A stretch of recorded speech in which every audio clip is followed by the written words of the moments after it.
후한 말 서기 184년 황건적의 난이 대륙을 휩쓸었습니다. 농민들은 굶주림에 시달렸고 환관들은 권력을 농단했으며 황실의 권위는 땅에 떨어졌습니다. 이 거대한 혼돈의 시대에 한 남자가 역사의 중심으로 걸어 나왔습니다. 그의 이름은 조조 자는 맹덕이었습니다. 조조는 서기 155년 패국 초연에서 태어났습니다. 그의 집안은 환관 조등의 양자였던 조숭을 아버지로 둔 권력의 변방에 위치한 가문이었습니다. 어린 시절부터 조조는 남다른 기질을 보였습니다. 정사 삼국지 무제기에는 이렇게 기록되어 있습니다. 어려서부터 기업을 좋아하고 권모술수에 능했으며 방탕하여 학업에 힘쓰지 않았다고 말입니다. 하지만 당대의 명사 허소는 어린 조조를 보고 이렇게 평했습니다. 치세의 능신이요 난세의 간웅이로다. 이 평가는 예언처럼 들어맞았습니다. 서기 174년 20살의 조조는 낙양 북부 위에 임명되었습니다. 그가 부임하자마자 한 일은 권세가들조차 떨게 만든 강력한 법 집행이었습니다. 그는 성문 곁에 10여 개의 오색봉을 세워놓고 금령을 어기는 자는 귀천을 가리지 않고 처벌했습니다. 영제의 총애를 받던 환관 건석의 숙부가 야간 통행 금지를 어기자 조조는 주저없이 오색봉으로 때려 죽였습니다. 이 소식이 알려지자 낙양의 권세가들은 두려움에 떨었고 감히 밤에 성을 돌아다니는 자가 없었습니다. 하지만 이 강직함은 조조에게 적을 만들어 주었습니다. 환관들의 견제로 조조는 중앙에서 밀려나 둔구령, 의랑 등의 한직을 전전했습니다. 그러나 이 시기는 조조에게 권력의 본질을 깨닫게 해준 소중한 시간이었습니다. 그는 깨달았습니다. 정의만으로는 난세를 평정할 수 없다는 것을, 권력을 장악하지 못하면 아무것도 이룰 수 없다는 것을 말입니다. 서기 189년 역사의 물줄기가 완전히 바뀌는 사건이 발생했습니다. 영제가 붕어하고 대장군 하진이 환관들을 제거하려다 오히려 살해당했습니다. 이 혼란 속에서 서량의 군벌 동탁이 낙양으로 진군에 들어왔습니다. 동탁은 소재를 폐위시키고 헌재를 옹립하며 조정을 장악했습니다. 그의 폭정은 극에 달했습니다. 낙양성에서는 매일같이 처형이 이어졌고 백성들은 공포에 떨었습니다. 이때 조조는 결단을 내렸습니다. 서기 189년 겨울, 그는 동탁 암살을 시도했습니다. 후한서와 삼국지 무제기에 따르면 조조는 칠수보도를 빌린다는 핑계로 동탁에게 접근했지만 계획이 발각되어 도주했습니다. 암살 실패 후 조조는 고향 초연으로 돌아가 의병을 일으켰습니다. 그는 가산을 털어 병사 5천을 모집했고 이것이 조조 군단의 시작이었습니다. 서기 190년 정월 관동의 제후들이 연합하여 동탁 토벌에 나섰습니다. 원소, 원술, 공손찬, 손견 등 당대의 유력한 군벌들이 모두 참여했습니다. 하지만 이 연합군의 실체는 허약했습니다. 각자의 이익만을 추구하던 제후들은 동탁군과의 전투를 회피했고 형양에서 주둔하며 관망만 했습니다. 정사 삼국지에는 이렇게 기록되어 있습니다. 제후들이 군사를 주둔시키고 나아가지 않았다. 이때 조조만이 홀로 나섰습니다. 그는 형양성에 모인 제후들을 향해 일갈했습니다. 우리가 의병을 일으킨 것은 폭난을 제거하고 한시를 회복하기 위함이었소. 지금 동탁의 악행이 극에 달했는데 어찌 앉아서 관망만 하고 있소? 하지만 아무도 움직이지 않았습니다. 조조는 홀로 군사를 이끌고 서쪽으로 나아갔습니다. 형수 변수에서 동탁의 장수 서영과 마주쳤을 때 조조군은 참패를 당했습니다. 조조 자신도 화살에 맞아 부상을 입었고 그의 사촌 조옹이 말을 내어주어 간신히 목숨을 건졌습니다. 이 패배는 조조에게 뼈저린 교훈을 주었습니다. 정의만으로는 부족하다는 것을, 강한 군사력과 확고한 근거지가 필요하다는 것을 말입니다. 서기 192년 조조는 연주를 얻었습니다. 동군 태수 교모가 조조를 연주목으로 추대했고 진궁, 장막 등의 지지를 받았습니다. 이제 조조는 자신만의 근거지를 확보했습니다. 바로 이 시기 조조의 냉혹한 결단력이 역사에 기록되는 사건이 발생했습니다. 서기 193년 도겸의 부하가 조조의 아버지 조승 일가를 살해했습니다. 분노한 조조는 서주로 진격했습니다. 후한서 도겸전에는 이렇게 기록되어 있습니다. 조조가 서주를 공격하여 남녀 수십만 명을 살해하고 사수가 흐르지 못할 정도였다. 이 학살은 조조의 이미지에 깊은 그림자를 드리웠습니다. 하지만 조조는 멈추지 않았습니다. 그에게는 아버지의 원수를 갚는 것이 천하의 대의보다 중요했습니다. 서기 194년 조조가 서주를 공격하는 사이 여포가 진궁과 손잡고 연주를 습격했습니다. 조조의 근거지가 무너질 위기였습니다. 급히 돌아온 조조는 복양 정도 등지에서 여포와 치열한 공방전을 벌였습니다. 100여 차례의 전투 끝에 조조는 간신히 연주를 지켜냈습니다. 이 과정에서 조조는 또 한 번 냉혹한 결단을 내렸습니다. 식량이 부족하자 둔전제를 실시했고 백성들을 강제로 동원하여 농사를 짓게 했습니다. 전쟁과 생산을 동시에 해결하는 이 제도는 조조 권력의 경제적 기반이 되었습니다. 서기 196년 조조는 평생 가장 중요한 결정을 내렸습니다. 장안에서 도망친 헌제를 허창으로 맞아들인 것입니다. 이는 순욱의 건의에 따른 것이었습니다. 순욱은 말했습니다. 천자를 맞이하여 천하에 호령하면 이것이야말로 큰 순리입니다. 조조는 즉시 행동했습니다. 그는 헌제를 호위하여 허창으로 모셨고 대장군 무평우에 봉해졌습니다. 이제 조조는 천자를 끼고 제후에게 명령한다는 지위를 얻었습니다. 황제의 이름으로 내리는 조조의 명령은 정당성을 얻었고 그를 거역하는 것은 곧 황제를 거역하는 것이 되었습니다. 이 시기 조조 주변에는 뛰어난 인재들이 모여들었습니다. 모사로는 순욱, 순유, 가후, 곽가, 정욱 등이 있었고 장수로는 하후돈, 하후연, 조인, 조홍, 장료, 서황, 우금, 악진 등이 있었습니다.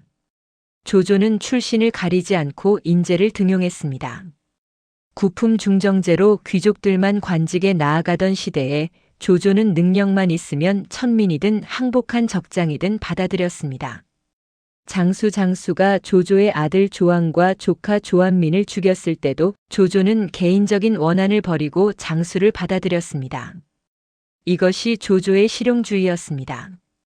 서기 197년 조조는 남양의 장수를 공격했습니다. 가후의 계책으로 장수를 항복시킨 조조는 완성을 손에 넣었습니다. 같은 해 원술이 황제를 칭했습니다. 조조는 즉시 토벌군을 일으켜 원수를 격파했습니다. 서기 198년 조조는 오래된 숙적 여포를 합의성에서 포위했습니다. 석 달간의 포위 끝에 여포의 부하 후성과 송원이 반란을 일으켰고 여포는 사로잡혔습니다. 백문루 아래에서 여포는 조조에게 애원했습니다. 명공께서는 보병을 걱정하시고 저는 기병을 맡겠습니다. 천하를 평정하는 것은 어렵지 않습니다. 하지만 유비가 말했습니다. 공께서는 여포가 정원과 동탁을 어떻게 섬겼는지 보지 못하셨습니까? 조조는 끄덕였고 여포는 처형되었습니다. 서기 199년 조조는 다시 한번 냉혹한 면모를 드러냈습니다. 원소와의 결전을 앞두고 후방을 안정시키기 위해 서주의 유비를 공격했습니다.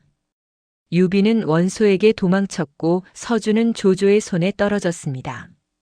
또한 조조는 헌제의 동승, 왕자복 등이 자신을 제거하려는 음모를 꾸민다는 사실을 알아냈습니다.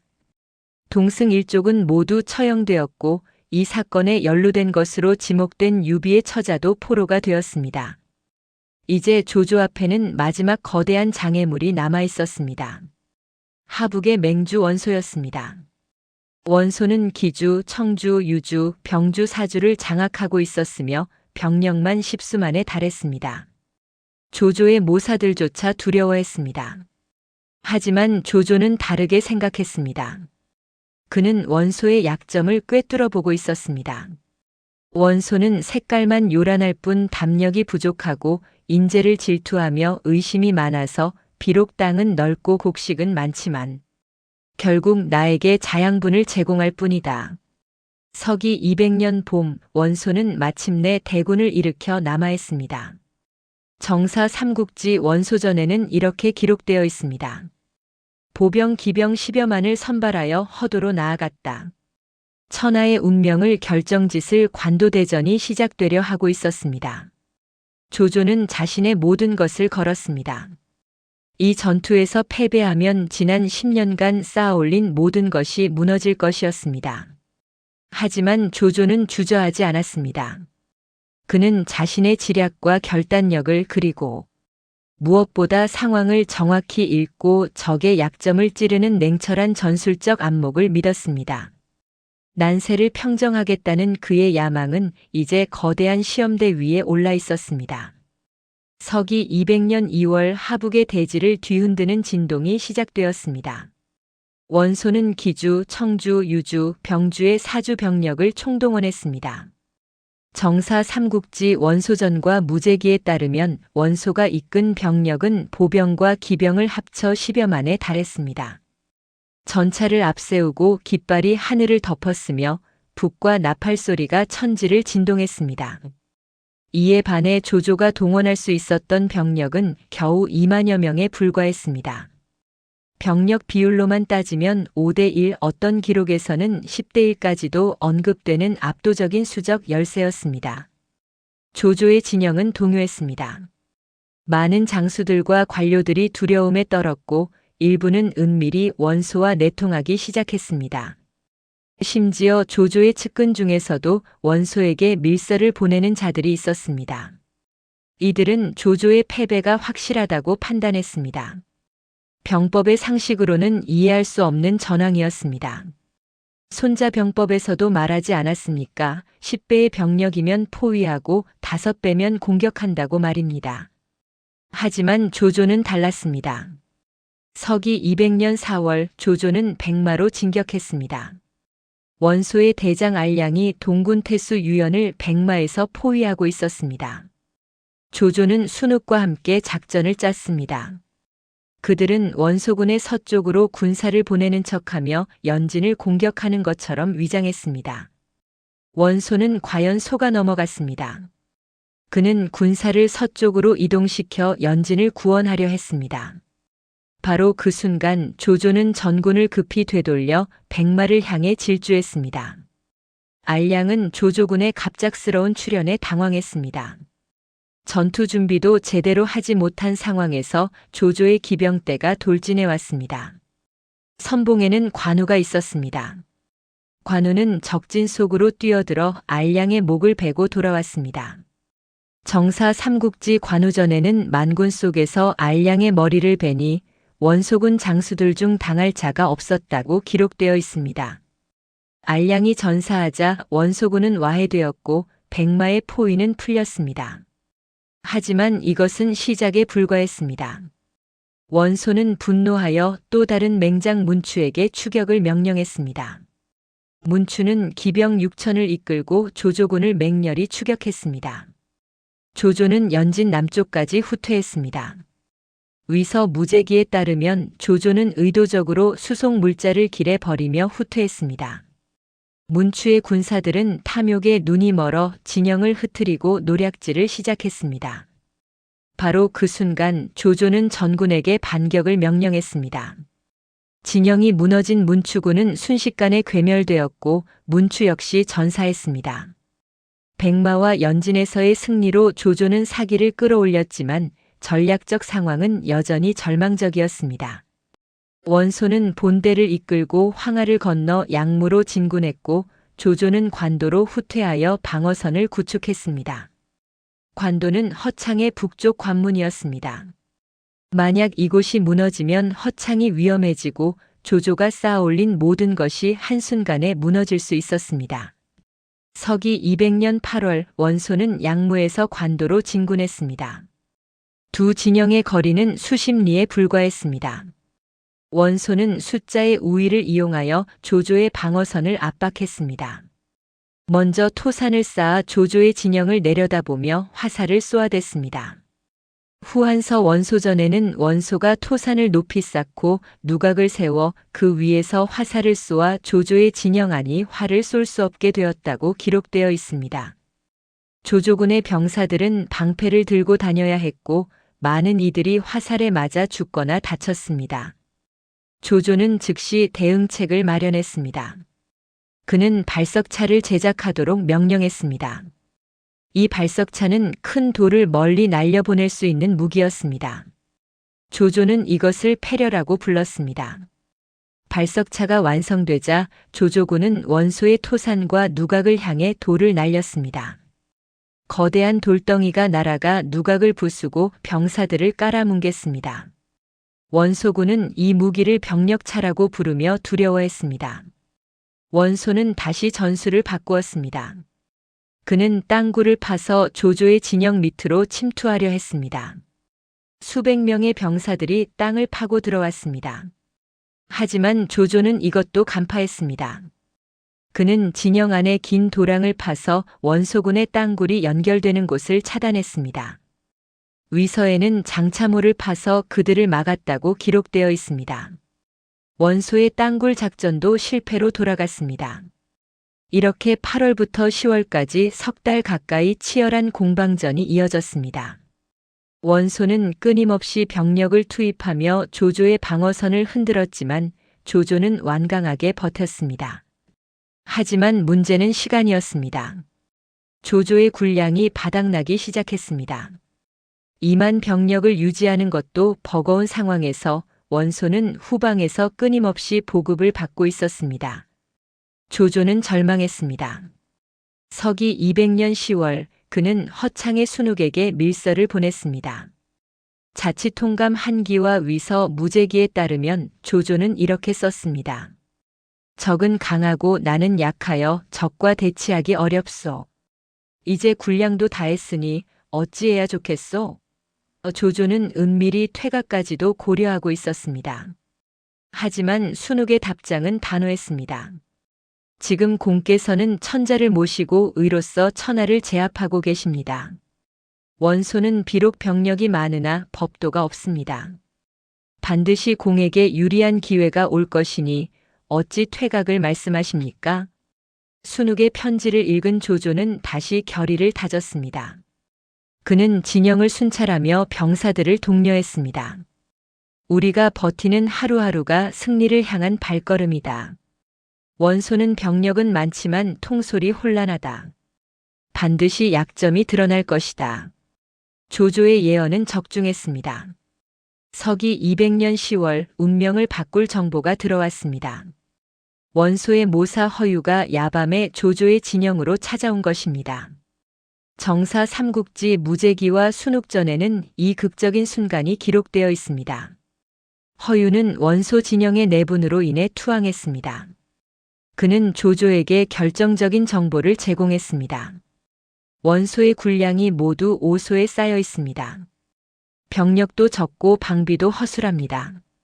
만약 기병을 보내 급습한다면 사흘 안에 원소군은 스스로 무너질 것입니다. 조조는 즉시 결단을 내렸습니다. 하지만 여기서 조조의 냉철한 판단력이 빛을 발했습니다. 많은 장수들이 허유의 말을 의심했습니다. 저자는 원소의 모사였습니다. 이것이 함정일 수도 있습니다. 순욱과 가후도 신중론을 폈습니다.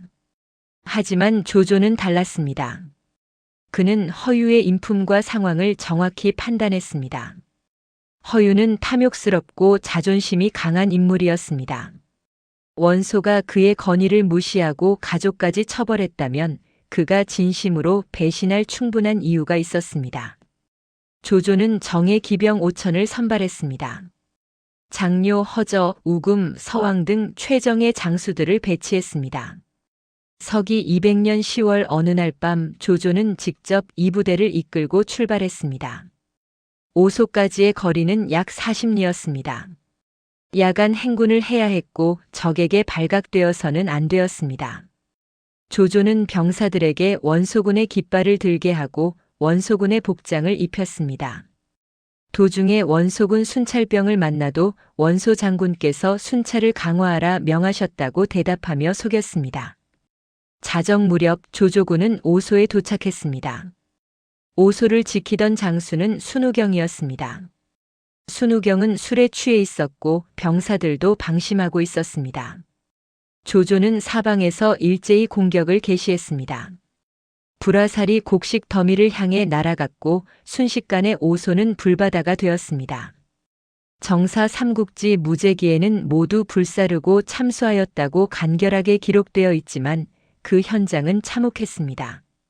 순우경은 필사적으로 저항했지만 조조의 정예부대를 막을 수 없었습니다. 동이 트기 전 오소의 모든 군량이 제가 되었고 순우경과 그의 부하들은 전멸했습니다. 원소는 뒤늦게 소식을 들었습니다.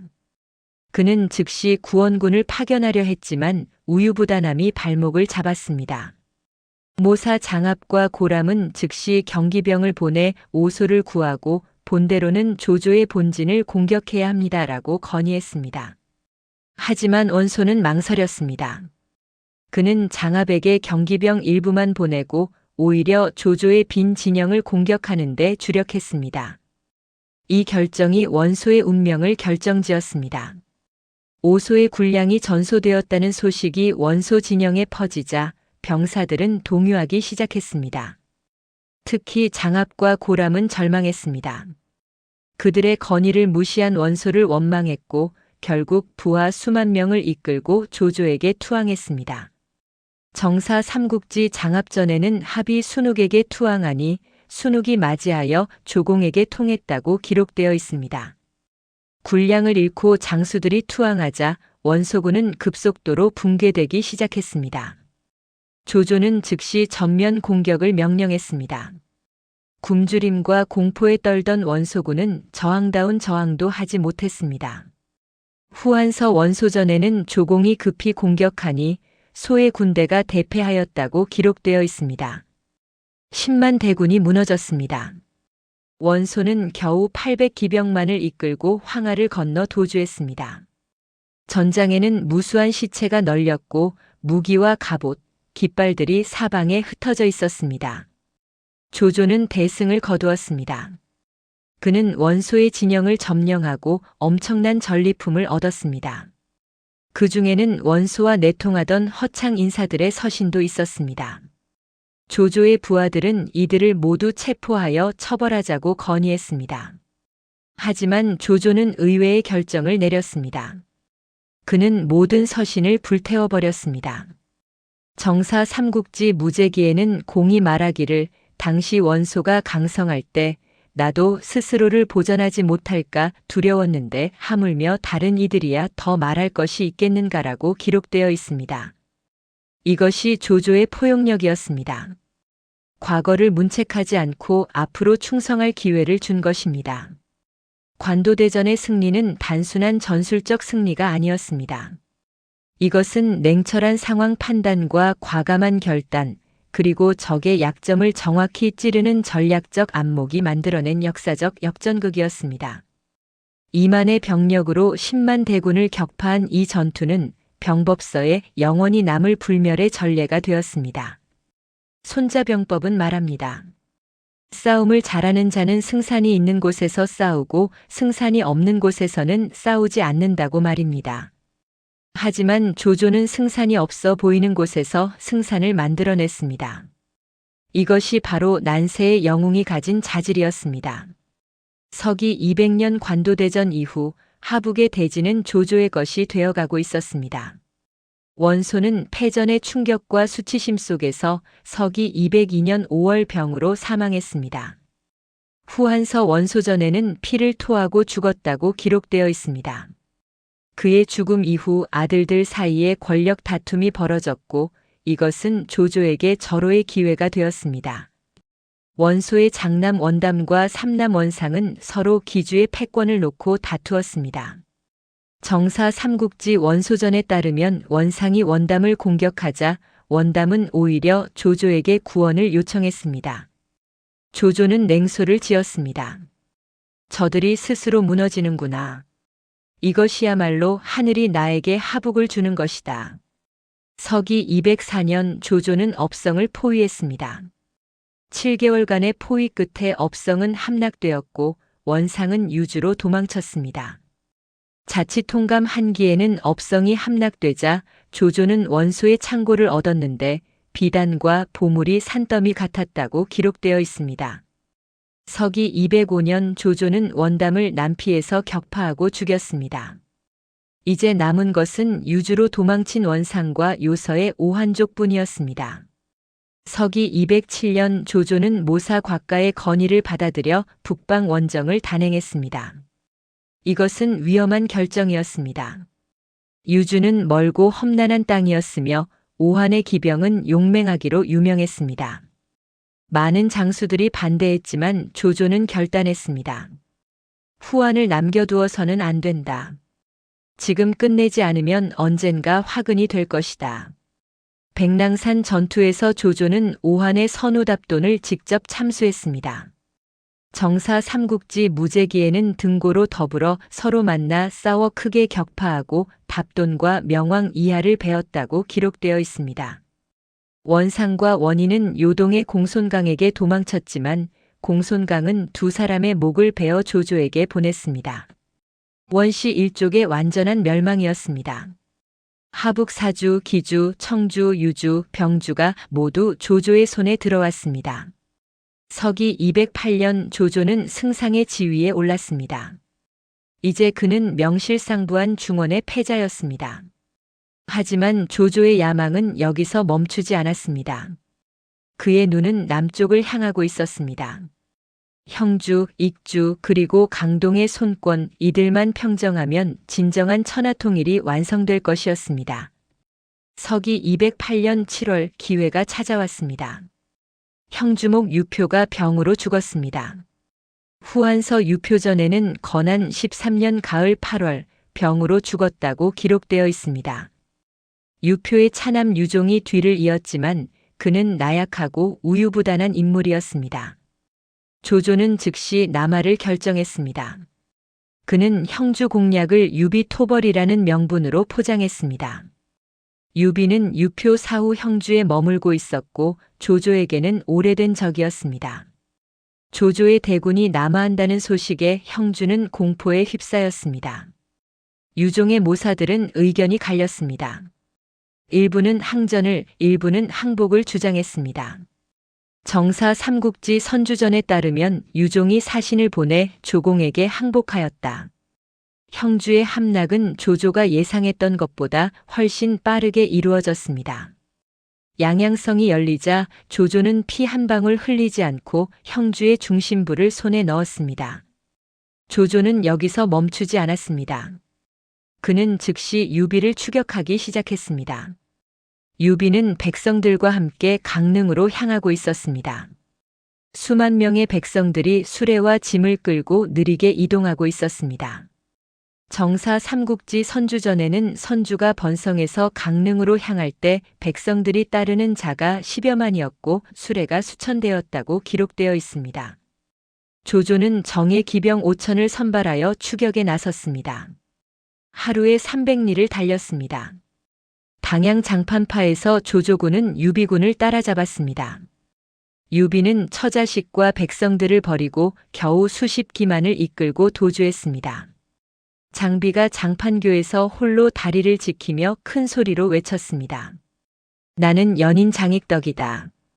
누가 나와 함께 결사의 전투를 하겠는가? 조조군은 잠시 머뭇거렸고 그 사이 유비는 달아날 수 있었습니다. 서기 208년 9월 조조는 강릉을 점령했습니다. 이제 형주 전체가 조조의 수중에 들어왔습니다.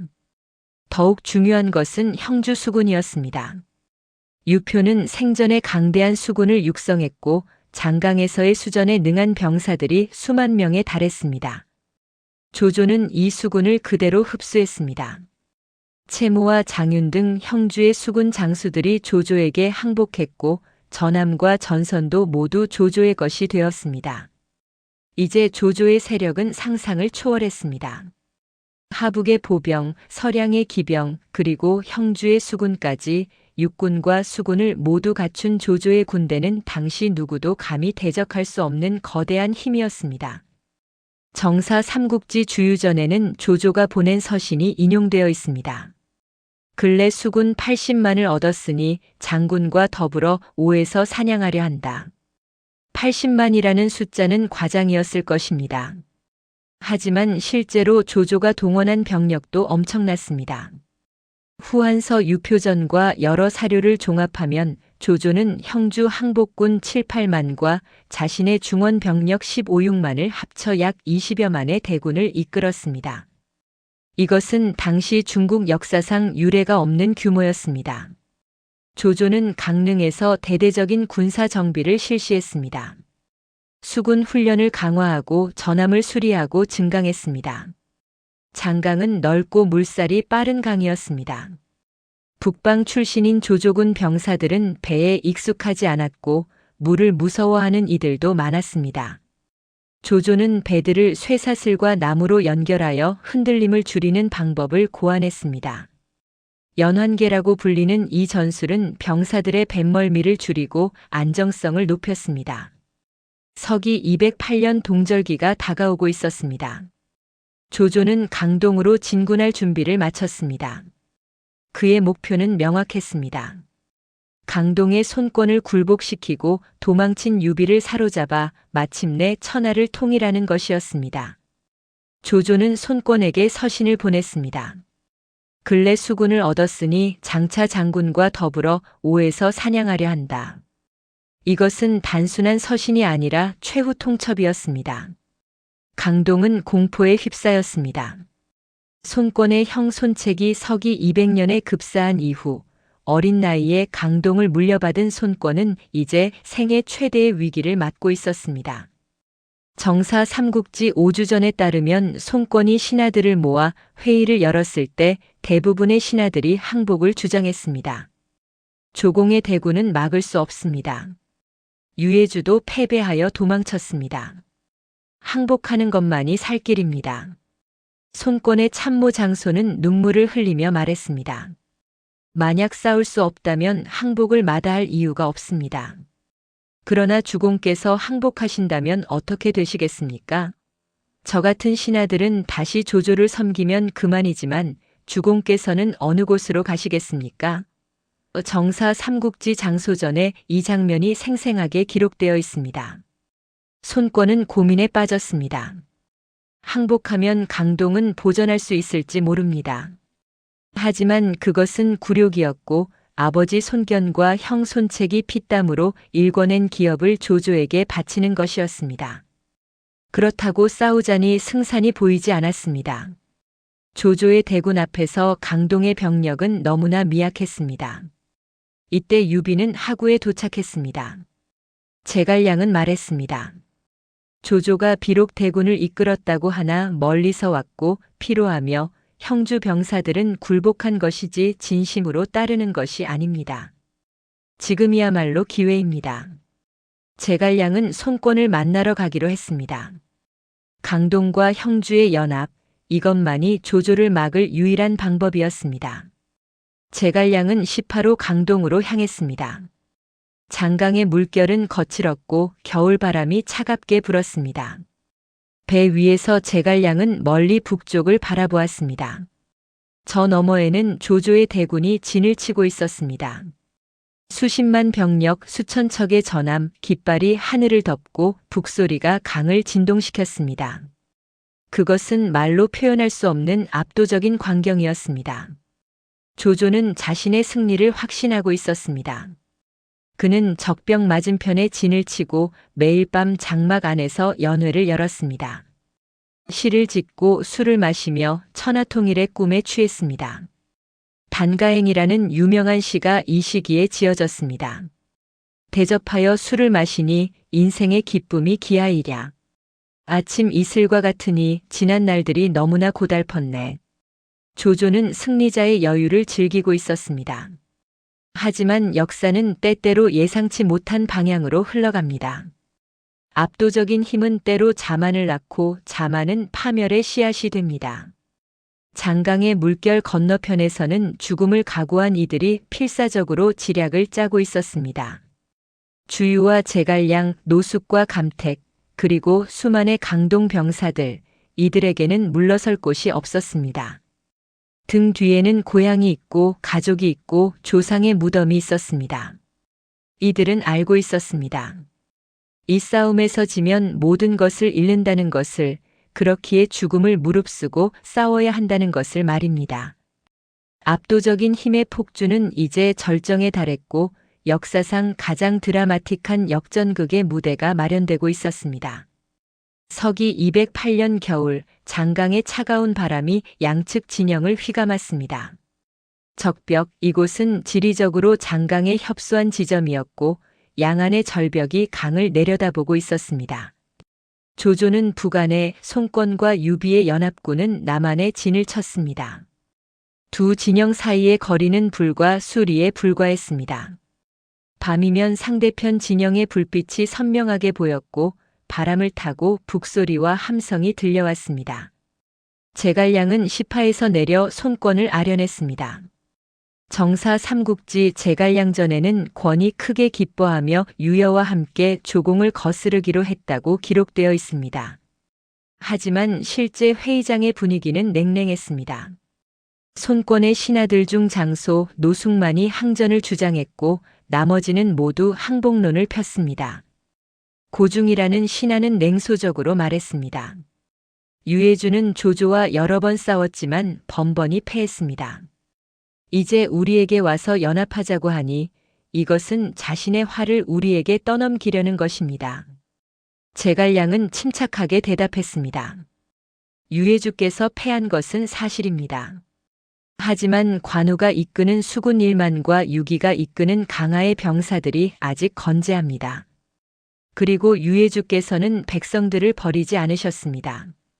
그것이 패인이기도 했지만 동시에 인의의 증거입니다. 그는 잠시 멈추었다가 날카롭게 덧붙였습니다.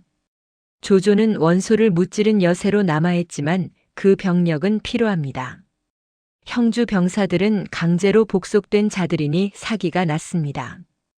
게다가 북방 병사들은 수전에 익숙하지 않습니다. 이것이 바로 조조의 약점입니다.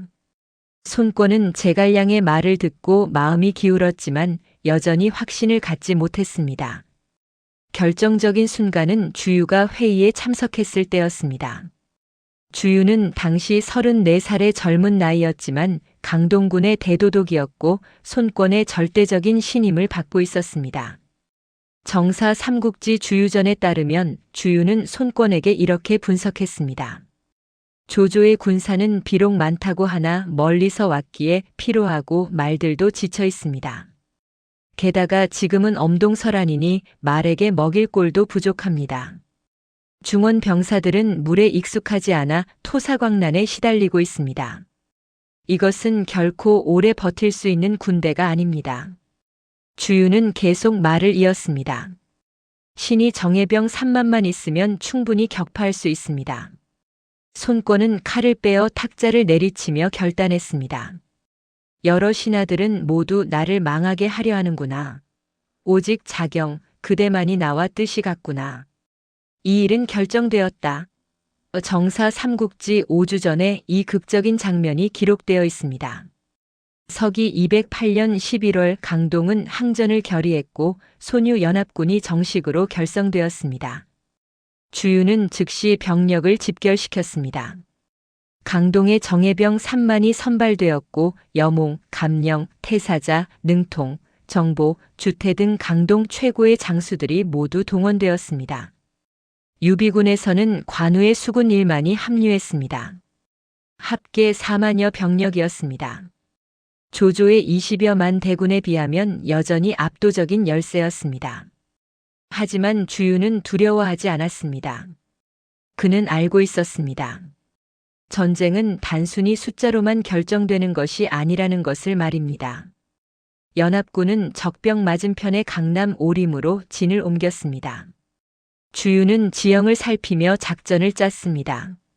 장강은 이곳에서 동서로 흐르고 있었고 겨울철에는 주로 북서풍이 불었습니다. 만약 북한의 조조군을 공격하려면 동남풍이 필요했습니다. 하지만 겨울에 동남풍이 분다는 것은 거의 불가능한 일이었습니다. 주유는 고민에 빠졌습니다. 이때 제갈량이 주유를 찾아왔습니다. 삼국지 연의에서는 제갈량이 기도로 동남풍을 불러왔다고 묘사되어 있지만 정사에는 그런 기록이 없습니다. 실제로 제갈량과 주유는 함께 천문을 관찰하고 기상을 예측했을 것입니다. 11월 하순에서 12월 초순, 이 시기에는 드물게 난기류가 발생하여 동남풍이 불 수 있었습니다. 주유와 제갈량은 이 미묘한 기회를 포착했습니다. 하지만 바람만으로는 부족했습니다. 조조의 함대를 불태울 구체적인 계획이 필요했습니다. 이때 강동의 노장 황계가 나섰습니다. 황계는 손견, 손책을 섬겼고 이제 손권을 섬기는 3대 충신이었습니다. 정사 삼국지 황계전에는 황계가 주유에게 말하기를 지금 적의 수는 많고 아군은 적으니 오래 대치하기 어렵습니다. 제가 계책이 있으니 불공격을 해야 합니다라고 기록되어 있습니다. 불공격, 즉 화공은 수전에서 가장 효과적이면서도 위험한 전술이었습니다. 성공하면 적을 일거에 섬멸할 수 있지만 실패하면 자신의 군대까지 위험에 빠뜨릴 수 있었습니다. 주유는 황계의 계책을 받아들였습니다. 하지만 문제는 어떻게 조조의 함대에 접근하느냐였습니다. 조조도 바보가 아니었습니다. 함부로 적선이 가까이 오는 것을 허락하지 않을 것이었습니다. 이때 고육지계가 동원되었습니다. 황계는 군중 앞에서 주유와 말다툼을 벌이는 연극을 했습니다. 황계는 항복론을 주장했고 주유는 격분하여 황계를 곤장 100대에 처했습니다. 정사 삼국지 주유전에는 이 장면이 간략하게 언급되어 있습니다. 곤장을 맞은 황계는 피를 흘리며 쓰러졌습니다. 강동의 많은 장수들이 황계를 동정했고 이 소문은 곧 조조 진영에도 전해졌습니다. 며칠 후 황계의 신복이 조조에게 밀서를 보냈습니다. 황계가 주유의 독단에 분노하여 항복하기로 결심했습니다. 곧 굴량선을 이끌고 귀순하겠습니다. 조조는 의심했지만 황계가 실제로 곤장을 맞았다는 정보를 확인했고 또한 형주에서 채모와 장윤 등이 항복해온 전례가 있었기에 믿기 시작했습니다. 조조는 황계의 항복을 받아들이기로 했습니다. 서기 208년 12월 마침내 그날이 다가왔습니다. 날씨를 관찰하던 주유와 제갈량은 곧 바람의 방향이 바뀔 것을 예감했습니다. 대기가 불안정했고 구름의 움직임이 달랐습니다. 주유는 전군의 출격 준비 명령을 내렸습니다. 화공에 필요한 모든 준비가 완료되었습니다. 작은 쾌선 10여 척이 준비되었고 각 배에는 마른 나무와 갈대, 기름을 적신 헝겊들이 가득 실렸습니다. 그 위에는 붉은 천막이 덮여 있어 마치 굴량선처럼 보였습니다. 정오 무렵 바람의 방향이 바뀌기 시작했습니다. 북서풍이 잦아들고 미묘하게 동남쪽에서 바람이 불어오기 시작했습니다. 주유는 즉시 황계에게 신호를 보냈습니다. 황계는 준비된 쾌선 10여 척을 이끌고 조조 진영을 향해 출발했습니다. 각 배의 뒷부분에는 큰 배가 매여 있었고 그 안에는 불쏘시개들이 가득했습니다. 황계의 배들은 순풍을 타고 빠르게 조조의 함대로 다가갔습니다. 조조 진영의 감시병들이 보고했습니다. 황계의 항복 선단이 다가옵니다. 조조는 누각에 올라 멀리서 이를 바라보았습니다. 10여 척의 배가 질서정연하게 다가오고 있었습니다. 조조는 만족스러운 표정을 지었습니다. 황계가 진심으로 항복하는구나. 하지만 거리가 이리 정도로 좁혀졌을 때 이상한 일이 벌어졌습니다. 황계의 배들이 갑자기 속도를 높이기 시작했고 동시에 배 위에서 연기가 피어오르기 시작했습니다. 조조 진영의 장수들이 깨달았을 때는 이미 늦었습니다. 적의 기습이다. 정사 삼국지 주유전에는 동남풍이 급하게 불자 황계가 몽충투함 10여 척에 불을 지르고 앞다투어 나아갔다고 기록되어 있습니다. 불이 붙은 배들은 화살처럼 조조의 함대를 향해 돌진했습니다. 쇠사슬과 나무로 연결된 조조의 전함들은 움직일 수가 없었습니다. 첫 번째 화선이 조조의 전함에 충돌하는 순간 엄청난 불길이 치솟았습니다. 동남풍은 점점 더 거세게 불었고 불은 순식간에 다른 배들로 번져나갔습니다. 연환으로 묶인 배들은 서로를 붙들며 함께 불타올랐습니다. 혼란은 상상을 초월했습니다. 불길에 휩싸인 병사들이 강물로 뛰어들었지만 갑옷의 무게에 눌려 가라앉았습니다. 연기가 하늘을 뒤덮었고 비명소리가 장강을 진동시켰습니다. 후한서 유표전에는 주유 등이 수군 수만을 선발하여 몽충투함을 타고 앞다투어 나아가 조공의 군대를 공격하니 조공의 군대가 크게 패했다고 기록되어 있습니다. 조조는 경악했습니다. 그는 즉시 북안으로의 후퇴를 명령했지만 이미 늦었습니다. 불은 강변의 진영으로까지 번졌습니다. 바람을 타고 날아간 불씨들이 막사를 태웠고 굴량 창고가 폭발했습니다. 주유는 이 순간을 놓치지 않았습니다. 그는 즉시 전군에 총공격을 명령했습니다. 감령, 여몽, 태사자, 능통이 각자 부대를 이끌고 조조군을 압박했습니다. 유비군의 관우도 북안으로 상륙하여 조조의 후방을 위협했습니다. 조조군은 완전히 무너졌습니다. 수십만 대군이라는 거대한 조직은 순식간에 해체되었습니다. 병사들은 지휘 체계를 잃고 사방으로 흩어졌습니다. 많은 이들이 불에 타 죽었고 물에 빠져 죽었으며 혼란 속에서 서로를 짓밟으며 죽었습니다. 정사 삼국지 무제기에는 공이 군대를 거느리고 돌아갈 때 크게 역병이 돌았고 관리와 병사들이 많이 죽었다고 기록되어 있습니다.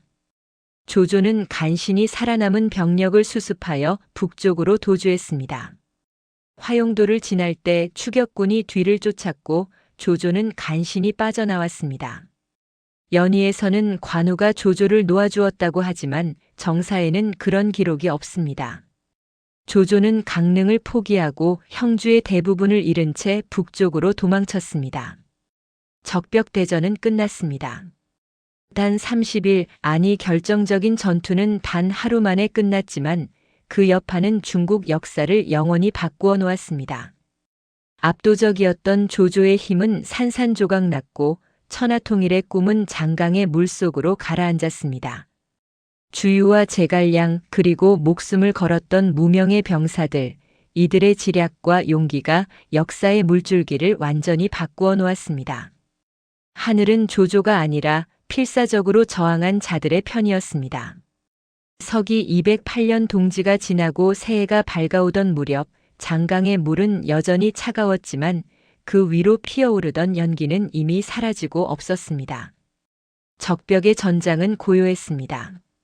하지만 이 고요함 속에서 중국 역사의 새로운 장이 열리고 있었습니다. 단 30일 만에, 아니 결정적인 순간은 단 몇 시간 만에 모든 것이 뒤바뀌었습니다. 조조는 패잔병을 이끌고 북쪽으로 도주했습니다.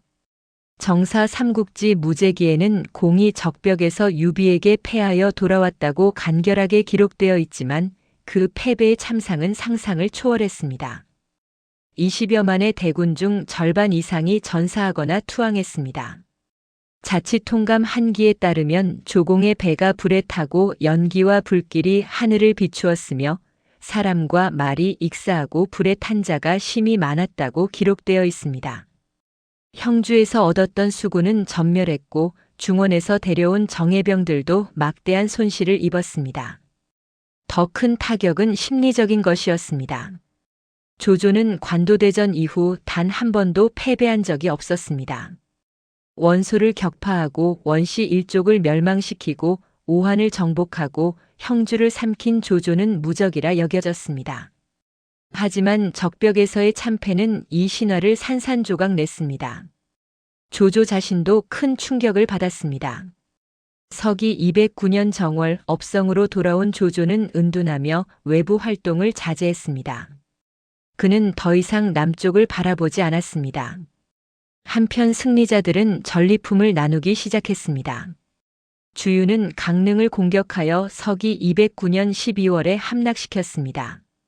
정사 삼국지 주유전에는 주유가 조인을 격파하고 강릉을 차지했다고 기록되어 있습니다. 손권은 주유에게 남군 태수를 제수했고 강릉을 강동의 서쪽 방어선으로 삼았습니다. 형주의 남부 사군, 무릉, 장사, 계양, 영릉은 유비에게 넘어갔습니다. 유비는 드디어 자신의 근거지를 얻었습니다. 하지만 유비는 여기서 멈추지 않았습니다. 서기 211년 유장의 초청을 받아 익주로 들어간 유비는 제갈량의 계략에 따라 서기 214년 성도를 함락시키고 익주를 차지했습니다. 정사 삼국지 선주전에는 유장이 성을 나와 항복하니 선주가 드디어 익주를 평정했다고 기록되어 있습니다. 유비는 이제 형주의 일부와 익주 전체를 장악한 강력한 세력이 되었습니다. 손권 역시 세력을 확장했습니다. 서기 215년 손권은 합비에서 조조와 격돌했습니다. 비록 장료의 활약으로 큰 타격을 입었지만 강동의 지배권은 확고해졌습니다. 정사 삼국지 5주전에 따르면 손권은 이시기 회계, 오 단양, 여강 구강 시춘, 예장, 남해 창호, 울림 교지, 하포, 남군, 강하 등 광대한 영토를 지배하고 있었습니다. 적벽대전 이후 10년간 삼국의 구도가 완성되어 갔습니다. 조조는 북쪽에서 위왕의 지위에 올랐습니다. 서기 216년 헌제는 조조를 위공으로 봉했고 곧이어 위왕으로 진봉했습니다. 정사 삼국지 무제기에는 천자가 공을 위공으로 삼고 구석에 예를 더했다고 기록되어 있습니다. 조조는 황제가 되지는 않았지만 실질적으로는 황제나 다름없는 권력을 누렸습니다. 하지만 그의 남진 야망은 꺾였고 천하통일의 꿈은 영원히 이룰 수 없게 되었습니다. 서기 220년 정월 조조는 낙양에서 병으로 죽었습니다. 향년 66세였습니다. 정사 삼국지 무제기에는 경초 원년 정월 낙양에서 죽었다고 기록되어 있습니다. 임종 직전 조조는 유언을 남겼습니다. 천하가 아직 안정되지 않았으니 고래를 따를 수 없다. 장례는 간소하게 치러라. 군사들은 모두 둔소로 돌아가고 관리들은 제 직무로 돌아가라. 조조의 유언은 그의 실용주의적 성격을 마지막까지 보여주었습니다. 조조가 죽자 그의 아들 조비가 뒤를 이었습니다. 조비는 아버지와 달랐습니다. 그는 더 이상 기다리지 않았습니다. 서기 220년 10월 조비는 헌제에게 선양을 강요했습니다. 정사 삼국지 문제기에는 경초 원년 동안 헌제가 제위를 선양하니 황제가 위를 받아 천자가 되었다고 기록되어 있습니다. 위나라가 정식으로 건국되었고 400년 한나라는 멸망했습니다. 유비는 즉시 대응했습니다. 서기 221년 4월 유비는 성도에서 황제를 칭했습니다. 그는 자신이 한실의 정통 계승자라고 선포했습니다. 정사 삼국지 선주전에는 장무 원년 여름 4월 성도에서 황제의 지위에 올랐다고 기록되어 있습니다. 촉한이 건국되었습니다. 유비의 연호는 장무 즉 한실을 다시 일으킨다는 의미였습니다. 손권은 가장 신중했습니다. 그는 처음에 위의 신하로서 예를 표했습니다. 서기 221년 조비는 손권을 오왕으로 봉했고 손권은 이를 받아들였습니다. 하지만 이것은 전술적 선택이었습니다. 손권은 강동의 독립성을 유지하면서 북쪽과의 충돌을 피했습니다. 서기 229년 손권은 마침내 황제를 칭했습니다. 정사 삼국지 5주전에는 황룡 원년 4월 무창에서 황제의 지위에 올랐다고 기록되어 있습니다. 오나라가 정식으로 건국되었고 삼국 정립이 완성되었습니다. 위, 촉, 오 이 세 나라는 각각 독특한 특성을 가지고 있었습니다. 위는 중원의 광대한 영토와 인구를 기반으로 가장 강력한 국력을 자랑했습니다. 정사 삼국지의 기록을 종합하면 위는 인구 약 440만, 병력 약 50만을 보유하고 있었습니다. 하지만 위는 북쪽의 선비족, 오한족과도 대치해야 했고 내부적으로는 사마시 일족의 권력 장악이라는 문제를 안고 있었습니다. 촉은 가장 작았지만 가장 단결되어 있었습니다. 인구 약 94만, 병력 약 10만으로 추산되지만 제갈량의 탁월한 내정과 북벌 전략으로 큰 영향력을 발휘했습니다. 정사 삼국지 제갈량전에는 제갈량이 5차례 북벌을 단행한 기록이 있습니다. 서기 228년부터 234년까지 제갈량은 끊임없이 위를 압박했습니다. 비록 성공하지는 못했지만 이 북벌은 위가 남쪽으로 진격하는 것을 막는 견제 역할을 했습니다. 오는 지리적 이점을 최대한 활용했습니다. 인구 약 230만, 병력 약 23만으로 장강의 천연 방어선과 강력한 수군을 바탕으로 북쪽의 침입을 막아냈습니다. 정사 삼국지 5주전에 따르면 서기 234년 손권은 합비신성을 공격했고 서기 253년에는 제갈각이 대규모 북벌을 시도했습니다. 비록 성공하지는 못했지만 오는 강동의 독립을 확고히 지켜냈습니다. 적벽 대전이 없었다면 이 모든 것은 불가능했을 것입니다. 만약 조조가 강동을 정복했다면 유비는 근거지를 잃었을 것이고 손권은 굴복했을 것입니다. 조조는 전국을 통일하고 위진남북조라는 분열의 시대는 오지 않았을 것입니다. 하지만 역사는 다르게 흘러갔습니다. 단 30일 그리고 결정적인 하루의 전투가 모든 것을 바꾸어 놓았습니다. 적벽 대전의 의미는 단순히 군사적 승리를 넘어섭니다. 이것은 지략이 무력을 이길 수 있다는 증명이었습니다. 주유와 제갈량은 숫자의 열세를 극복하고 적의 약점을 정확히 파악하여 자연의 힘까지 활용하는 완벽한 전략을 세웠습니다. 정사 삼국지 주유전에는 주유가 나이 어리면서도 뛰어난 국량을 가지고 있었다고 평가되어 있습니다. 제갈량 역시 출사표에서 선제께서 신이 비루하다고 여기지 않으시고 3번 초려를 찾아주셨습니다라고 회고했습니다. 하지만 승리는 대가를 요구했습니다. 주유는 서기 210년 36세의 젊은 나이에 파구에서 병사했습니다. 정사 삼국지 주유전에는 건한 15년 파구에서 병으로 죽으니 나이 36세였다고 기록되어 있습니다. 손권은 통곡하며 말했습니다. 공군이 죽었으니 나의 오른팔을 잃었구나. 제갈량은 234년 54세에 오장원에서 병사했습니다. 정사 삼국지 제갈량전에는 건흥 12년 8월 제갈량이 군중에서 죽었다고 기록되어 있습니다. 이 두 천재 전략가는 적벽에서 시작된 삼국의 대립을 보며 생을 마감했습니다. 삼국시대는 결국 서기 280년 진나라가 오를 멸망시키며 끝났습니다. 진서 무제기에는 태강 원년 정월 왕준이 익주를 평정하고 3월에 오의 손호가 항복했다고 기록되어 있습니다. 적벽 대전으로부터 72년이 흐른 뒤였습니다. 하지만 이 72년간의 분열은 중국 역사에 깊은 흔적을 남겼습니다. 적벽 대전은 후세에 무수한 교훈을 남겼습니다. 첫째, 압도적인 힘도 자만하면 무너진다는 것입니다. 조조는 수적 우위를 믿고 적을 경시했고 그것이 패인이 되었습니다. 둘째, 연합의 힘은 위대하다는 것입니다. 손권과 유비는 개별적으로는 조조를 이길 수 없었지만 연합함으로써 승리를 거두었습니다. 셋째, 지략과 타이밍의 중요성입니다. 황계의 고육지계, 동남풍의 포착, 화공의 완벽한 실행, 이 모든 것이 정확한 타이밍에 이루어졌기에 승리할 수 있었습니다. 삼국연의는 이 전투를 더욱 극적으로 묘사했지만 정사의 기록만으로도 충분히 드라마틱합니다. 역사는 소설보다 더 놀랍습니다. 2만의 병력으로 20만 대군을 격파한다는 것, 불과 하루 만에 천하의 구도를 바꾼다는 것, 이것은 상상을 초월하는 일입니다. 하지만 그것이 실제로 일어났고 역사에 기록되었습니다. 적벽 대전의 불길은 1800년이 지난 지금도 여전히 타오르고 있습니다. 그것은 단순한 전쟁의 기록이 아니라 인간의 의지와 지혜가 만들어낸 기적의 증거입니다.